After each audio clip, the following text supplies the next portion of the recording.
नुकत्याच झालेल्या विधान परिषद निवडणुकीमध्ये काँग्रेसची 7 मतं फुटल्याची चर्चा आहे आणि नांदेडच्याही आमदाराचा समावेश असल्याचं राजकीय वर्तुळात बोललं जातं. आणि याच विषयावर बोलण्यासाठी आपल्यासोबत माजी आमदार आणि काँग्रेसचे जिल्हाध्यक्ष हनुमंत पाटील बेटमोगरेकर आहेत. सर, काय सांगाल, आपण जे आहे ते लोकसभा निवडणुकीत एका आमदारानं काम केलं नव्हतं असा आरोप केला होता, त्यांचा अहवाल जो आहे तो पक्षश्रेष्ठीकडेही पाठवला आहे. गेल्या 2 महिन्याखाली जे काही लोकसभेची निवडणूक झाली त्या निवडणुकीमध्ये देगलूर बेलोली मतदारसंघाचे आमदार जितेजी अंतापूरकर यांनी लोकसभेमध्ये कुठल्याही प्रचारामध्ये सहभाग घेतला नाही, आमच्या उमेदवाराचा प्रचार केला नाही, साधं स्टेटमेंट दिलं नाही, कुठल्या सभेला नाही, प्रदेशाध्यक्ष आले होते त्यासुद्धा सभेला आले नाहीत.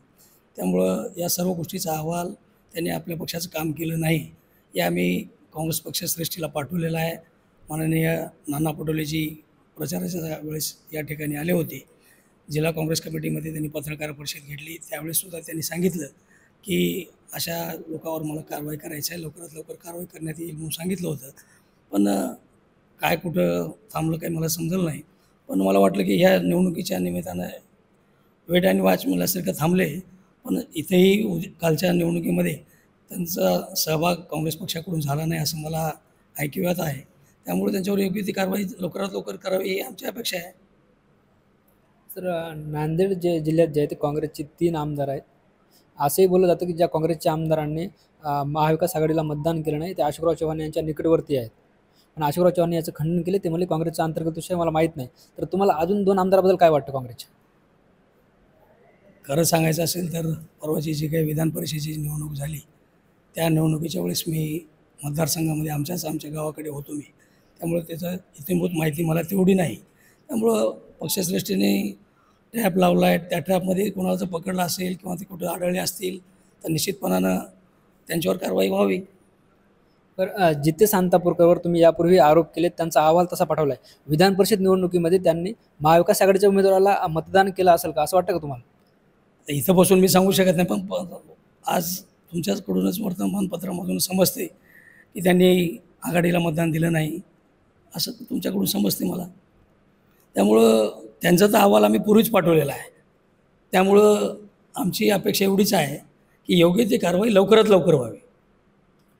तो अहवाल तुम्ही पाठवला आहे, पण आता आपण परत कार्यकर्त्यांशी किंवा काही वेगळी चौकशी करून वेगळा निष्कर्ष काढून पुन्हा या विधान परिषद निवडणुकीबाबत अहवाल पाठवणार आहात का? नाही, आम्ही चौकशी करण्याचा विषयच नाही. विधान परिषदेची निवडणूक झालेली आहे, मुंबईला तिथं मतदान झालेलं आहे, पक्षश्रेष्ठीकडून त्याचं सर्व चौकशी चालू आहे. त्या चौकशी आढळले तर लवकरात लवकर कारवाई करा हीच अपेक्षा आहे आमची.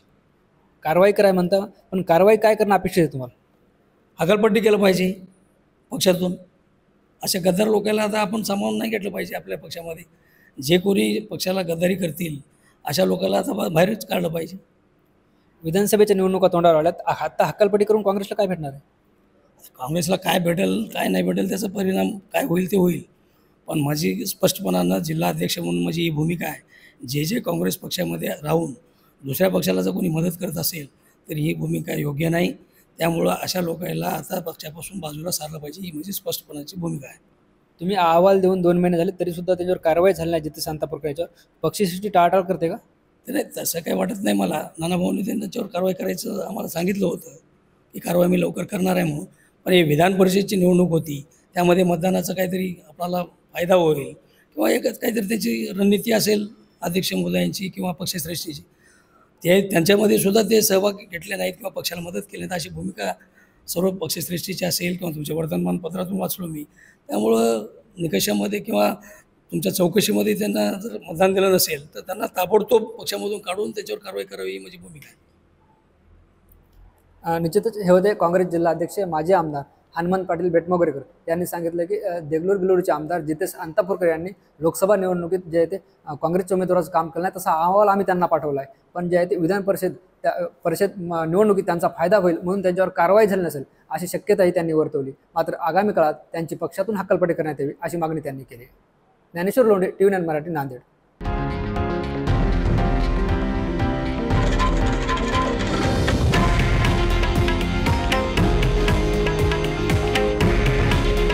हे आहे देशातील नंबर 1 न्यूज नेटवर्क आणि आपण पाहत आहात TV9 मराठी. काळजी तुमची, हित महाराष्ट्राचं.